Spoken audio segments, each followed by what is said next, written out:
বাংলাদেশের অনুপ্রবেশকারী পশ্চিমবাংলায় একটা জাল বিস্তার করে রেখেছিল। সেই জালের মাত্রাকাঠি হারিয়ে গেছে, জালটা ধ্বংস হয়ে গেছে, জালটা ভেঙে গেছে। সেই কারণের জন্য পশ্চিমবঙ্গ মমতা ব্যানার্জি এসআইআর এর বিরোধিতা করেছে। আপনি কি পরিবর্তন চাইছেন? অবশ্যই পরিবর্তন চাইছি। কেন চাইছেন? চাইছি এই রাজ্যে 15 বছর মমতা ব্যানার্জির সরকার এসে, ঠিক আছে, কোনো মানে যুব সমাজের কোনো পরিবর্তন নেই। এখানে না আছে মানে কোনো কলকারখানা, না আছে কোনো চাকরি। 26,000 চাকরি বাদ গেল তাদের পরিবারের কথা ভেবে।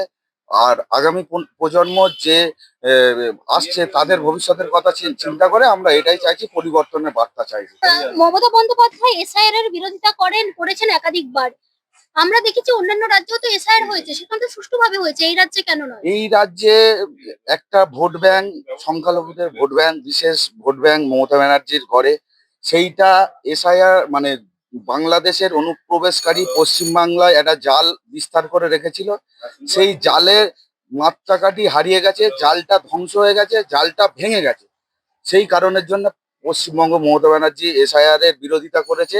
এবং 2005 সালে উনি বলেছিলেন যে পশ্চিমবঙ্গের এসআইআর হোক, আর এখন বলছে যে এসআইআর কেন হচ্ছে, এই সমস্ত ব্যাপারে।